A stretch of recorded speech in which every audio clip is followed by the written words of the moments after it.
तो जितना भी बाकी का वाटर बचा हुआ है ओके वो इवेपोरेट हो जाता है, उसको हम बोलते हैं ट्रांसपीरेशन। सो एक्चुअल ट्रांसपीरेशन का हो रहा है लीफ के अंदर आने के बाद, जो वाटर है लीफ के अंदर आने के बाद जितने भी मेटाबॉलिक प्रोसेस वगैरह जितना भी है एक्टिविटीज, ये सब कुछ होने के बाद लीफ में आने के बाद क्या हो रहा है, ट्रांसपीरेशन हो रहा है। Actual transpiration that is loss of water और you can say evaporation of water. So ये था ट्रांसपीरेशन के बारे में, राइट। सो अब यहाँ पर मैंने दो ऑप्शन रखे हैं आपके सामने, दैट इज एक शॉर्टकट मेथड है that is upward to downward. Okay, उसमें से आपको इतना ही बताना है कि यहाँ पर वैकेंसी क्रिएट हो रही है, वो वाटर ऊपर जाएगा, यहाँ पर वैकेंसी क्रिएट हो रही है, ऐसे ऐसे जाते जाते रूट तक पहुंचेगा, इस तरीके से बताना है। और एक है डीप मेथड जो हम देखेंगे, जिस तरीके से बताया मैंने, जो एक्चुअल मेथड है, राइट, जो एक्चुअल मेथड है कि रूट हेयर से लीफ तक बताया गया, लीफ में पहुंचने के बाद वो ट्रांसपीरेशन हो रहा है, इस तरीके से भी बताया जा सकता है। तो ऑप्शन दो रखे हैं आपके सामने, जो आपको चूज करना है वो कर सकते हैं। अब डीप वाला भी देखेंगे हम कि जो डीप स्पेसिफिकेशन पे जाके देखते हैं हम, अब इसके अंदर क्या होता है, कैसे होता है। जाइलम वेसल्स के अंदर जैसे स्टेम और रूट्स के बारे में बताएं, तो रूट जाइलम वेसल के अंदर जाने के बाद क्या होता है, स्टेम जाइलम वेसल के अंदर जाने के बाद क्या होता है, ये सारी चीजें। और फिर फाइनली लीफ में पहुंचने के बाद क्या होता है, कैसे होता है, फिर वो ट्रांसपीरेशन कैसे होता है, ये सारी चीजें हम एक पर्टिकुलर ट्रांसपीरेशन के टॉपिक में देखने वाले हैं। तो ये था ट्रांसपीरेशन के बारे में बेसिकली, राइट। तो ट्रांसपीरेशन में हो क्या रहा है, लॉस ऑफ वाटर हो रहा है। इसमें कौन कौन से पॉइंट हम कवर करने वाले हैं, दैट इज होल प्रोसेस, जितना भी एक प्रोसेस है पूरा का पूरा प्रोसेस हम देख लेंगे। उसके बाद एक वैकेंसी फंड है जो मैंने यहाँ पर ही आपको बता दिया, आगे क्या रिकॉर्ड नहीं करने वाला मैं। उसके बाद जाइलम वेसल जो है, ओके, जाइलम वेसल, उसमें मेनली दो इंपॉर्टेंट रहते हैं अभी, जितना इंफॉर्मेशन रिक्वायर्ड है उसके हिसाब से अगर देखें तो दो जाइलम वेसल प्लांट में इंपॉर्टेंट है, that is xylem vessel of stem and xylem vessel of roots. Okay, उसके बाद usage and wastage percentage of water.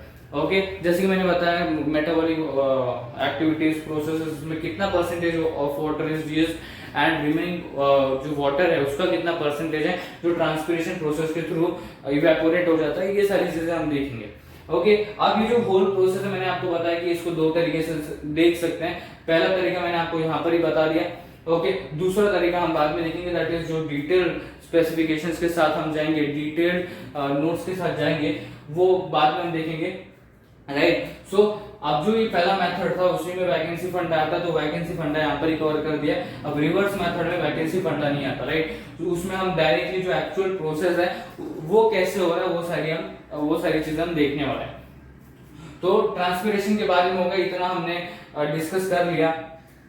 उसके बाद आगे आता है रूट प्रेशर। ओके, आगे क्या आ रहा है, रूट प्रेशर आ रहा है, ये अगला टॉपिक है हमारा, दैट इज रूट प्रेशर। अब इसमें क्या हो रहा है, plant has to observe minerals and also the water. Okay, so अब ये हो कैसे रहा है, ओके, ये हो कैसे रहा है, ये एनर्जी के थ्रू हो रहा है। जो मिनरल्स ले रहे हैं यहाँ पर क्या कर रहा है, प्लांट अपनी एनर्जी क्या कर रहा है, यूज कर रहा है, जो एनर्जी वो यूज करने के बाद मिनरल्स अंदर आ रहे हैं। अब यहाँ पर पॉइंट्स क्या कवर करना है, दो ही पॉइंट्स कवर होंगे यहाँ पर, और वो भी इससे रिलेट करते हैं। अब ये टॉपिक एक तरीके से कैसे पढ़ सकते हैं और फिर इसको सेपरेट कैसे करके पढ़ना है वो भी हम डिस्कस करने वाले हैं, उस पॉइंट पे भी आएंगे हम। तो एब्जॉर्प्शन है ना, पहले क्या ऑब्जर्व कर रहा है वो, क्या एब्जॉर्प्शन हो रहा है, किस चीज का एब्जॉर्प्शन हो रहा है, मिनरल्स का, जैसे आयन हो गया। ओके, सो आयंस को हम मिनरल्स भी बोल सकते हैं, एक एलिमेंट भी बोल सकते हैं, राइट। सो जो आयन है ये तो एग्जांपल है, ओके। तो वो क्या कर रहा है, पहले एनर्जी यूज करके मिनरल्स को ले रहा है, ओके, और फिर जो वाटर है वो ऑटोमेटिकली आ रहा है। अबे ऑटोमेटिकली कैसे आ रहा है मैं बताता हूँ आपको, देखो। फिर इसमें कुछ बचता नहीं है, जो हम स्पेसिफिक वीडियो बनाएंगे फिर वो थोड़ा सा डिटेल में जाना ही पड़ेगा, थोड़ा सा डिटेल में जाना पड़ेगा, बाकी सारी चीजें यहाँ पर ही कवर हो गई। तो देखो, पहले एनर्जी यूज किया, ओके, किस चीज के लिए, मिनरल्स को अंदर लाने के लिए, ओके, प्लांट के अंदर लाने के लिए, जिससे प्लांट एब्जॉर्ब कर पाए उस मिनरल्स को, तो उसके लिए उसने एनर्जी यूज किया, ओके। अब ये तो हो गया।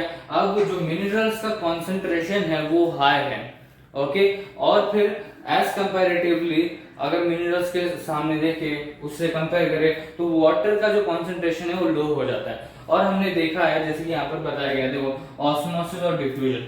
तो ज्यादातर अगर देखा जाए मींस इन दोनों की डेफिनेशन देखी जाए, डिफ्यूजन की डेफिनेशन देखोगे तो उसमें बताया गया है कि हाई कॉन्सेंट्रेशन से लो कॉन्सेंट्रेशन में डिफ्यूज होता है, जो भी मटेरियल है वो एक तरीके से डिफ्यूज होता है हाई कॉन्सेंट्रेशन से लो कॉन्सेंट्रेशन में। और ऑस्मोसिस के बारे में तो हमने पहले भी लोअर स्टैंडर्ड्स में पढ़ा है, और उसका भी डेफिनेशन एक ही कहता है, that is low high concentration से लो कॉन्सेंट्रेशन में जो भी मटेरियल है वो जाता है।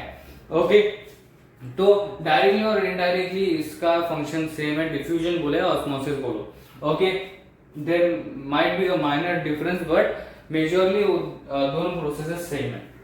ओके, सो यहाँ पर डिफ्यूजन का वर्ड यूज करूंगा मैं। तो देखो क्या हो रहा है, अब मिनरल गया, एनर्जी यूज करके मिनरल गया। ओके, सो मिनरल का जो कॉन्सेंट्रेशन है वो हाई है और जो वाटर है इसका कॉन्सेंट्रेशन लो है। ओके, सो अब समझो ये जैसे कि मैंने यहां पर बोला है, तो देखो ये सॉइल है, ये रूट है, और through this soil the root are in direct contact with water. Okay, so अब समझो यहाँ पर सॉइल है।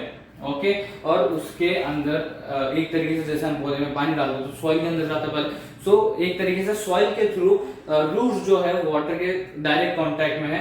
तो अब होगा क्या, सॉइल में वाटर का हाई कॉन्सेंट्रेशन है। ओके, वाटर का हाई कॉन्सेंट्रेशन है और रूट्स में क्या है, उसका कॉन्सेंट्रेशन एकदम लो है, बिकॉज मिनरल का कॉन्सेंट्रेशन बढ़ गया है। ओके, सो यहां पर भी वाटर का जरूरत है। ओके, सो क्या होगा, जो रूट्स है ओके उसमें डिफ्यूजन नहीं तो आप बोलो ऑस्मोसिस, एक सिंपल ऑस्मोसिस प्रोसेस के थ्रू क्या होगा, हाई कॉन्सेंट्रेशन से वाटर डिफ्यूज होगा, नहीं तो ऑस्मोसिस प्रोसेस के थ्रू क्या होगा, रूट्स के अंदर जाएगा और फिर वाटर का भी क्या हो जाएगा, कॉन्सेंट्रेशन हाई हो जाएगा। मतलब एक तरीके से क्या हो रहा है, जो वाटर एंड मिनरल जो प्लांट को लगने वाले उसका जिम्मेदारी रिस्पॉन्सिबिलिटी किसने लिया, जाइलम ने। ओके, सो एक तरीके से क्या हो रहा है, यहाँ पर समझ में आ रही है आपको बात, ट्रांसपिरेशन में एक तरीके से वाटर का मूवमेंट हो रहा है। ओके, वाटर का मूवमेंट हो रहा है और यहाँ पर क्या पता चल रहा है हमको कि मिनरल्स की भी जरूरत है, वाटर की भी जरूरत है। Okay, at the same concentration. Okay, so जैसे ही मिनरल एक जैसे एनर्जी, ओके जैसे कि मैंने बोला एनर्जी यूज करके मिनरल प्लांट के अंदर आता है, मिनरल्स प्लांट के अंदर आते हैं तो उसका कॉन्सेंट्रेशन हाई हो जाता है, तो उसी के साथ जो वाटर का कॉन्सेंट्रेशन है ये लो हो जाता है। तो जो वाटर सॉइल में होगा, ओके सो फॉर एग्जांपल जैसे वाटर है सॉइल में, ओके सो सॉइल में क्या है, हाई कॉन्सेंट्रेशन है, रूट्स में क्या है, लो कॉन्सेंट्रेशन है। सो हाई कॉन्सेंट्रेशन से बाय सिंपल ऑस्मोसिस और सिंपल डिफ्यूजन क्या होगा, हाई कॉन्सेंट्रेशन से लो कॉन्सेंट्रेशन में वाटर आएगा और इन दोनों का हाई कॉन्सेंट्रेशन होगा एट द सेम लेवल, और जितना मिनरल जिस पार्ट को लग रहा है वहां तक जाएगा, जितना वाटर जिस पार्ट को लग रहा है प्लांट को वहां तक जाएगा। ओके सो एक तरीके से ये दोनों प्रोसेसेस सेम है। ओके एक तरीके से क्या हो रहा है, रूट के यहाँ पर रूट प्रेशर का